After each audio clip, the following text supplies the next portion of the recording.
Anda menyaksikan Bond Report bersama saya, Syafina Nasyar. Kita ketahui bond ini, khususnya Orange Bond, merupakan salah satu alternatif pendanaan yang cukup baru di Indonesia, tetapi ternyata peminatnya sudah cukup tinggi, khususnya dari korporasi. Dan Orange Bond juga menjadi salah satu instrumen yang tengah didorong untuk pengembangannya oleh pemerintah, khususnya di bidang SDGs.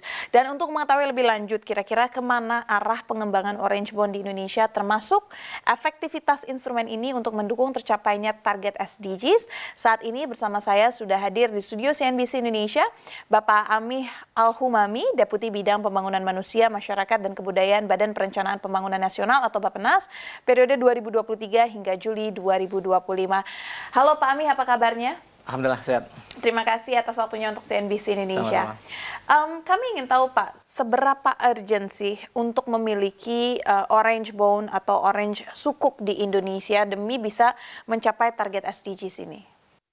Ya, yang pertama perlu ditekankan adalah bahwa pemerintah Indonesia itu di antara negara yang punya komitmen kuat untuk pembangunan global melalui SDGs, dan itu diakui oleh dunia. Dan karena itu pemerintah menunjukkan bahwa langkah-langkah yang harus dilakukan untuk melaksanakan program SDGs itu melalui dukungan pembiayaan. Dan dukungan pembiayaan ini berbagai macam sumber-sumber alternatif yang beberapa sudah ditawarkan, SDGs Bonds, ada Green Bonds, dan juga sekarang Orange Bond. Ini adalah bagian dari strategi pemerintah sesungguhnya, dan juga upaya untuk menggali sumber-sumber pendanaan alternatif sekaligus juga pembiayaan inovatif dalam rangka mendukung dan mempercepat pencapaian target-target SDGs. Ini adalah strategi pembiayaan dalam rangka akselerasi pelaksanaan SDGs, dan ini bagian bentuk dari komitmen pemerintah Indonesia untuk melaksanakan SDGs, bagian dari global komitmen global. Iya, komitmen global. Tapi kan sebenarnya sudah ada sustainability bond. Apakah ini tidak cukup atau memang mencari alternatif saja Pak sebenarnya? Nah, ini melengkapi dan sekaligus juga memberi penekanan pada fokus tertentu. Jadi yang sudah sebelumnya dilakukan SDGs Bond, ada Green Bonds, dan sekarang Orange Bond, itu adalah fokus dan perhatian, karena itu kan penekanannya itu adalah pada inclusive growth dan dalam rangka juga pemberdayaan kelompok perempuan. Karena itu isu gender itu diantara yang juga perlu ditekankan dan menjadi perhatian utama dari pemerintah. Apa perbedaan paling spesifik Pak selain inclusive growth dan juga women empowerment yang ada di Orange Bond dengan SDGs Bond? Nah, sebenarnya kalau SDGs Bond itu untuk keseluruhan ya. Tapi kalau untuk Orange Bond ini tadi penekanannya itu adalah pada partisipasi dan juga keterlibatan kelompok penduduk perempuan. Dan karena itu kesetaraan gender, keadilan gender itu harus difasilitasi melalui pembukaan antara lain lapangan kerja atau juga partisipasi di sektor publik yang lain.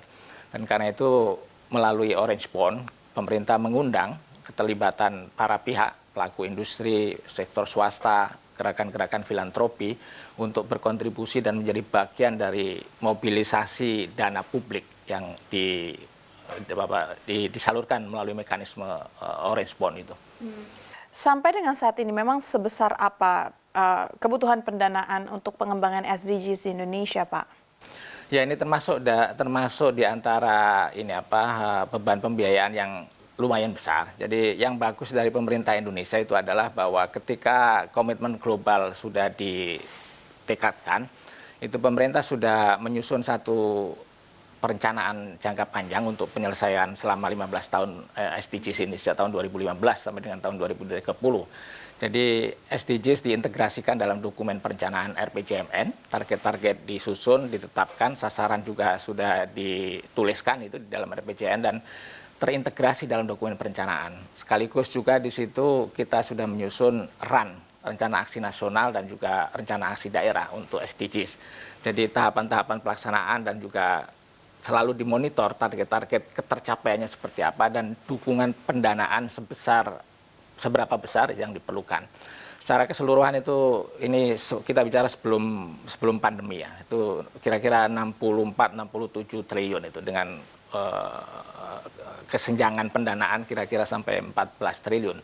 Tapi setelah pandemi kelipatannya menjadi kira-kira 2 kali lipat, kebutuhan pendanaannya 120-an triliun itu, dan dengan kesenjangan pembiayaan mencapai 24 triliun. Dan untuk mengisi kesenjangan itulah maka kita mengundang partisipasi dari sektor swasta, pelaku usaha, pelaku industri, termasuk juga filantropi tadi untuk berpartisipasi mengisi kekosongan dan juga kesenjangan pendanaan ini.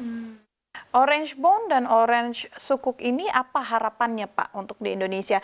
Bukan hanya dari segi penyaluran dananya nanti gitu. Tadi kan Bapak bilang ada penyediaan lapangan kerja dan sebagainya. Tapi kita juga ingin lihat bagaimana harapannya untuk tingkat antusiasme masyarakat dan kesadaran masyarakat bahwa di balik Orange Bond ini sebenarnya ada tujuan yang sangat mulia. Ya pertama gini ya Pak, dari sisi agenda pembangunan global SDGs itu sudah ada kesadaran yang sangat tinggi secara nasional ya. Dan kalau kita lihat bahwa partisipasi masyarakat bahkan di tingkat komunitas untuk melaksanakan program-program SDGs itu luas sekali. Dan bahkan Kementerian BPN Bappenas itu setiap tahun kan memberikan SDGs Awards itu. Yang itu menunjukkan bahwa dengan mengundang kelompok-kelompok apakah dari akademia, dari pelaku pegiat masyarakat, gerakan-gerakan organisasi sosial keagamaan, dan mereka yang bergerak di akar rumput untuk melaksanakan SDGs itu. Dan melalui SDGs Awards itu menunjukkan bahwa mereka di tingkat komunitas itu betul-betul paham, betul-betul tahu, dan bahwa pelaksanaan SDGs itu adalah bagian dari upaya kita untuk mewujudkan pembangunan, target-target pembangunan nasional. Dan dengan cara begitu maka dukungan pendanaan menjadi penting dan akselerasi pencapaian target dan sasaran itu betul-betul dimonitor setiap tahun itu. Dan karena ini bagian dari komitmen global, bahkan Indonesia itu di antara sedikit negara yang setiap periode ketika ada high level political forum di UN, di PBB itu selalu melaporkan melalui VNR. Jadi Voluntary National Review itu yang bahkan bulan Juli yang lalu itu dilaksanakan di forum internasional itu di PBB dan mendapatkan respon yang sangat luas dari global communities. Sosialisasi yang dilakukan oleh Kementerian Keuangan dan juga Bappenas kepada masyarakat apa saja Pak? Yaitu sudah diluncurkan yang kemarin melalui PNM itu, dan itu bagian dari strategi pemerintah untuk kampanye publik ya secara luas bahwa menghimpun dan mobilisasi dana publik itu penting untuk melaksanakan program-program SDGs ini, dan kita berharap bahwa dengan mekanisme Orange Bond itu akan memantik peminatan dari publik secara luas. Tapi sebenarnya yang bisa merilis Orange Bond dan Orange Sukuk ini siapa saja Pak? Ya, dari sisi pemerintah ya tentu saja, karena kan kita harus memastikan soal otorisasi ya. Jadi Kementerian Keuangan, Kementerian Bappenas, dan juga pihak-pihak yang di situ punya legal basis yang kuat. Karena kan ini bagian dari obligasi dan ini akan menghimpun dana masyarakat, kan memerlukan kepercayaan dari masyarakat. Dan kepercayaan itu harus disokong oleh lembaga yang punya otoritas, dan dalam hal ini adalah pemerintah. Ya. Ada target khusus Pak atau lebih spesifik dari Bappenas terkait hasil pencapaian target SDGs dengan adanya Orange Bond dan Orange Sukuk ini? Yang pertama kita tadi untuk financial gaps tadi itu, untuk mengisi itu, dan yang kedua adalah untuk percepatan pencapaian target. Itu penting karena dengan investasi yang lebih banyak dan dengan pasokan anggaran atau pembiayaan yang lebih bervariasi, itu akan lebih memperlancar pelaksanaan SDGs. Oke, baik. Kalau gitu terima kasih banyak Pak Ami atas waktunya. Semoga tentunya kita berharap dengan adanya Orange Bond ini benar-benar bisa tujuannya di balik itu tercapai, dan penjagaan ataupun garansi atas dananya juga bisa lebih terjamin. Terima kasih banyak Pak Ami atas waktunya. Sehat dan sukses selalu. Pemirsa, itu dia tadi diskusi saya bersama dengan Bapak Ami Al-Humami dalam segmen The Bond Report CNBC Indonesia Beyond Business.